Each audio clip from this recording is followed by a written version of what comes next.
Hey everybody, it's Master Gallengeist here, bringing you my review for the movie Train to Busan on Showtime.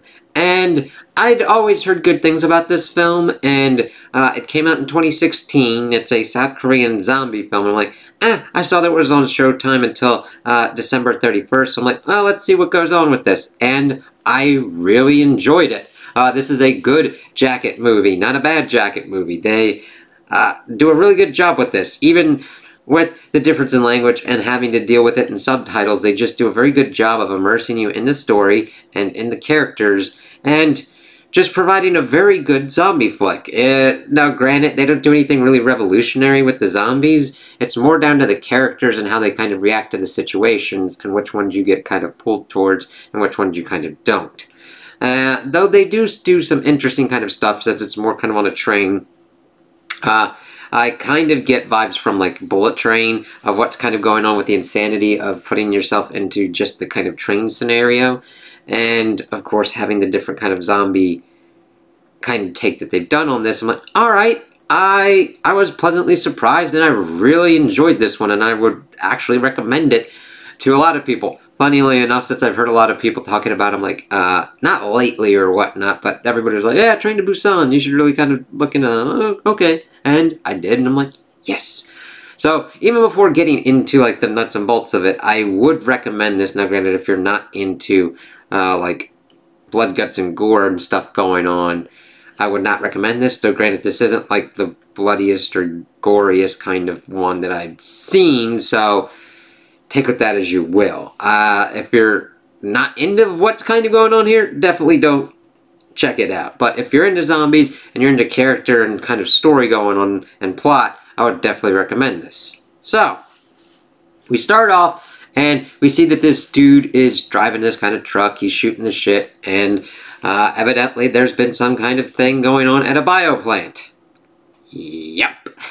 Classic zombie stuff.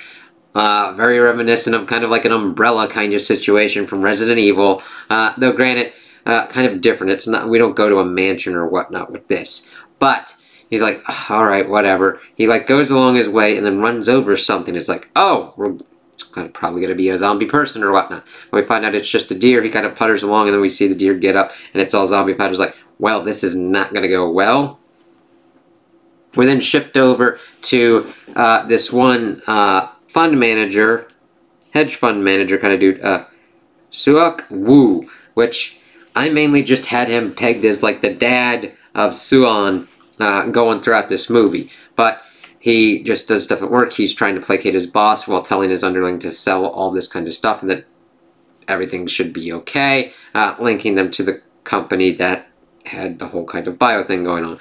That is kind of a thread throughout the movie as on the train he calls back and forth to try and figure out what's going on. The underling being like, this isn't our fault, right? It's like, you're kind of linked to it. I mean, you didn't work at the company and start doing the kind of shit, but like, there does get into like the areas of investing and doing all this kind of stuff and letting them being able to do that kind of shit. So, yeah. But he asks what kids are into, and it's his daughter's birthday, and he kind of like talks a little bit with his mother, and that she evidently kind of like had a recital or whatnot. That's mainly a little bit after this, but he decides to give her a Wii, but he had already given her a Wii on Children's Day, and that for her birthday she really wants to go see her mother in Busan, the titular train, and he doesn't want to do it because he's getting divorced from her. And of course he kind of looks at the video that the grandmother took of Suon doing a recital thing, and that she doesn't really finish it because she wanted to sing it for her dad, and her dad wasn't there. So he then decides to actually take her, and then we see shit starting to get a little bit kind of funky-dunky-doo-dah as things are going nuts, but they are able to get onto the train, and we start seeing all the different kind of passengers. We see a baseball team, we see the attendants doing their kind of stuff, we see this dude and his pregnant wife, we see eventually this like homeless person and this kind of COO kind of dude and this like homeless dude who's like, they're dead. But then this infected woman gets on the train, and she's like, ah shit, I'm sorry, and then she starts convulsing and starts taking down this the one woman attendant, and that starts like getting everything onto the train. Now these zombies are kind of more upon your fast kind of ones, your 28 days later, but more along the lines of like World War Z kind of ones as well, which are fast and are more interested in spreading the infection, it looks like, instead of just consuming flesh or brains or anything that other kind of zombies do. As we just see it kind of spreading and going really ham throughout the whole kind of train. And we see them trying to escape backwards, and we see that, let's see, what's his name? They didn't really do, they didn't really say his name much. Sung Hwa and his pregnant wife, Seong Kyung, let's see, Seok Woo pretty much almost like leaves them to the horde, and the dude's like, fuck you, jerk! And it's really kind of cool because I saw him in the Eternals first as Gilgamesh, but he's really good in this one too. He's kind of the tank character once they take into account what kind of starts going on. So they're trying to figure out what's going on. They get the attendants. The COO dude's like, I'm an important motherfucker! And this motherfucker, I hate his ass. Because he takes the selfish, stupid approaches throughout most of this movie, and a lot of people die because of him being an asshole. Not because of anything stupid the other people did. Him, where he's like, well, not the other people that are attempting to, like, get to safety or whatnot, but him telling other people to say, fuck those people. It's like, yeah, good luck with that, motherfucker. Well, we also see this, like, elderly woman couple, like, their sisters, and having to deal with their kind of stuff. They're important kind of later on. So we learn that everything's kind of going on. The train's fucked up, but so is pretty much most of the country of South Korea, and they're trying to figure out kind of where to go. They're kind of seeing stuff online. The train stops at Daejeon Station, and they're trying to figure out, okay, this is where he's kind of like talking to his one insider dude, trying to get him to another kind of place, because otherwise they're going to be quarantined. They get off at this station, and everything's kind of fuckity-doo-dah, fuckity-day, and they're like, why is it so quiet? But then we find out that pretty much everybody's infected, and they try and get back onto the train. The group kind of gets split up. Suan almost gets taken out, but let's see here. Songhua is the one that, like, gets her. They have a, like, good kind of relationship with Suan of, like, hey, your dad's kind of a jerk, and she's like, yep, he fucking is. And, now granted, she's not that much, but she recognizes that her dad's an asshole. But we see him start changing throughout the movie as he starts actually helping people after what was kind of going on, because he didn't really help Songhua before, but then he helps him, gets him through, helps the daughter, helps him. They kind of hold back the zombie horde, but the young baseball player who's linked up with this cheerleader, he loses most of his friends. The young cheerleader is trying to make sure that everybody kind of like can get back together, but she gets separated, the sisters get separated, and then we pretty much get into this position where Songhwa's wife is stuck in this bathroom with like a couple other people, and we get that Seok-woo is trying to get to his daughter, and Songhwa is trying to get to his pregnant wife, and they got the young baseball dude, so they have to get through like 4 cars, and this was actually pretty cool. They actually start learning a little bit more about what's going on with the zombies. If they are in darkness, they kind of go into, I don't know what's kind of going on mode. So they react more to sounds and kind of movements more than actually sight. So we see them kind of beating through and kicking a whole lot of ass. Now granted, it's hard fought. This is more of a die-hard kind of situation where these aren't people who are built for this kind of work, and they're just still making it work. They get through, they're able to get to their people, and they get out closer to the place, but The COO dude is like, fuck them, they could be infected. It's like, they are utilizing phones and shit.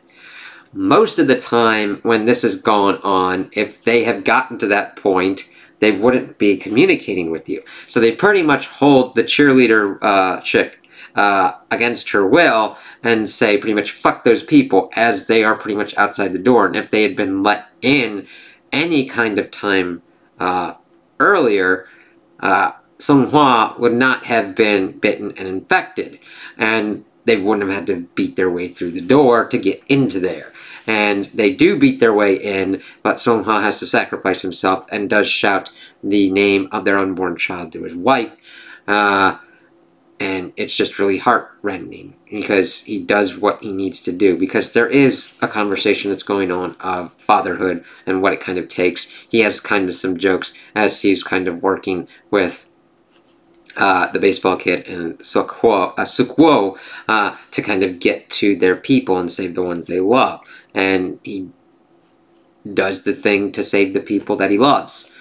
And it sucks because then you see him change and then getting overrun by the zombies. But they get in there and the CEO whips the people into a frenzy, tells them to get into the vestibule and get the fuck out. And the thing is, the one sister was left behind and she's like, screw that. And the other sister's like, fuck this shit. And she decides to open the door and letting everything go kind of nutty-doo-dah, nutty-day, as those people were being selfish assholes instead of truly trying to figure out what's going on with the situation. It's one thing to know that people are infected and what you would have to do to, like, handle that situation.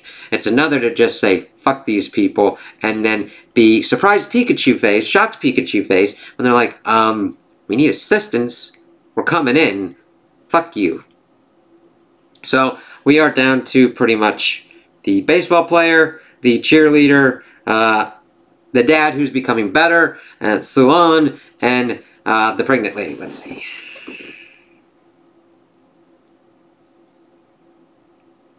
Seong Kyung. And then we see everything kind of going crazy. They're trying to get to Busan after the other one, but they get to a position where the tracks are blocked. Let's see.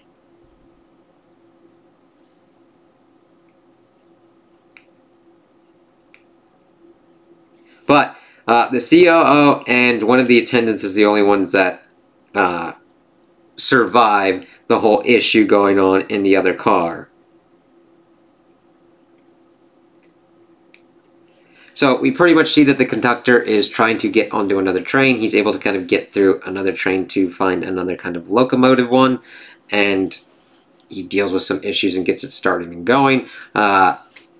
Xiaoguo and the rest are trying to get their way over, but the COO asshole sacrifices the attendant dude, kind of runs off, pretty much tries to get towards the other place, but gets kind of knocked over, and sacrifices the conductor, the person that knows how to like do the shit with a train, and gets on that. We do get the issue of another train coming in and bashing into and knocking into another one. And the homeless man is also alive at this point to sacrifice himself to save let's see. I'm sorry, they didn't really say the names most of the time, so I'm still trying to kind of like get it down. Seong Kyung and Suan are then kind of saved. The COO dude fucking then did it again, pretty much engineering, not through his own ability to engineer it, but through his own stupidity, fucks over the cheerleader and the baseball player, and she gets bit, turns, and bites the baseball player, and I don't blame him for pretty much despairing and then just kind of letting her take his ass out. The homeless man is able to hold off the other zombies that are kind of like falling down from the kind of fucked over train, as it was pretty much on top of So-Kwan and Suan, but Sek-Woo is able to kind of utilize a lot of strength to like move a thing, gets them out, they get onto the train, and we see that the CEO is infected, talking about how he wanted to get home to his mom, and he's like, but you're infected, and then he starts going, ah! And I'm like, I know it's kind of an attempt to kind of humanize him, and I get that, but that still does not excuse his actions for pretty much killing so many people. And because of his stupidity and his negligence and his selfishness. Like, just sacrificing people and just fucking people over for his own gain. Because, he was talking about how everybody's got families and shit like that, but only him and his was important. Whereas if you'd worked together, none of this shit would have been as bad as it was. And we see Sukwoo, sorry, I'm actually trying to get into the groove of it, and I'm now getting into it pretty much at the end of this review. But Sukwoo gets into a position and gets bit by the COO. He throws him off the train, and he kind of tells Suan how to start and stop it, and tells Sung Kyung how to kind of take care of his daughter, and he then locks himself out as we see him having his final moments, remembering the birth of his daughter and having himself fall off the train. And it's like, it's a good turnaround and transformation of his character. It goes from, fuck this asshole, pretty much having the juxtaposition of him versus the COO dude, and how he became a better person, even though at the end he died better and did it trying to help his daughter get to her mother and helped as many people as he could. And we see them just like breaking down. They get to Busan, but they have to walk through this tunnel, and the soldiers there that are pretty much blocking it off don't know if they're infected or not, can't tell them visual, and get to go ahead to kill them. But then Suan is reciting the song that she was supposed to sing at the recital, and then of course tells them, is like, hey, these people are infected, and of course they're not really, from what you've seen so far with the infection, they would not really be moving as they have been moving. So it's kind of like, what? And if they were in the dark, they'd be fucking twitching and tweaking everywhere. But then they're like, oh, then they get them out and they don't kill them, which is nice. And that's kind of where it ends. It's like, oh shit, I feel bad for Suan, because she starts the movie with a father that's a complete asshole. I mean, he's trying, but he is an asshole. And then she ends the movie having gotten a better father, even though it was the last time that she would be with him because of his sacrifice to save her and Song Kwon.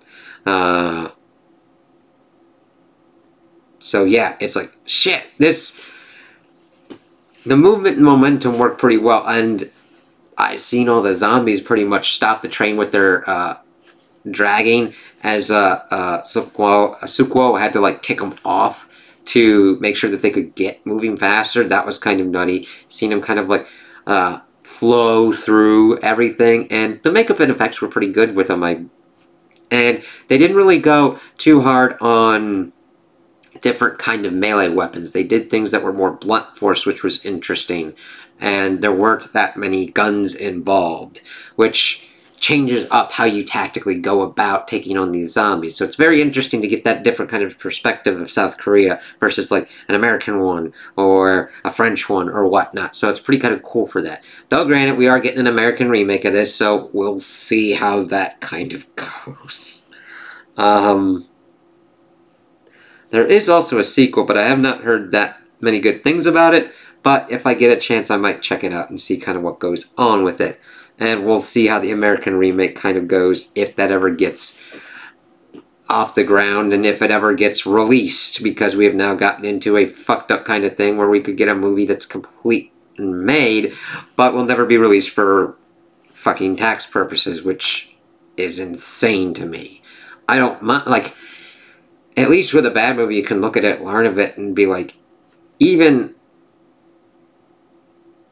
you know what I mean? Like, you can even still learn from bad movies, one, by making it and learning from it, and two, by watching it to be like, I don't like this, and why you don't like it, you know what I mean? It's just insane to me. But that's not this one. So, I would definitely recommend it because it's got a nice plot that's simple but well executed. It's like dealing with the whole father kind of stuff and dealing with all these different kind of groups coming together, dealing with this crazy situation, even though we get to the end and most of them are dead. It's how we get to that destination and the journey that's involved, and I think it was well done and well executed, and I don't mind that it was subtitled and in a different language and in a different country, because it was kind of cool to see a South Korean take on zombie movies and see what they do and how it kind of works out and how they would look at a zombie situation and all that. It's really kind of cool. That's kind of why I like seeing different kind of things and watching different kind of things from every kind of place. So I'll definitely recommend this one because they did a very good job on it. I liked the actors, I liked the characters, I liked the direction, and I liked how they did this. It kept me entertained. I liked the action. The action didn't go nutty completely. You could tell what was going on. There weren't a lot of jump cuts or anything, and it informed on character. The characters were cool and interesting to get into their heads, and the plot worked as well. When you get all that stuff jamming, fuck yeah, baby. This is my shit. This is my jam. So, those are my opinions on the movie. Tell me what you guys think in the comments below. If you liked it, if you didn't like it, if you agree with me, if you disagree with me. Also like and subscribe, and I hope you have a good day.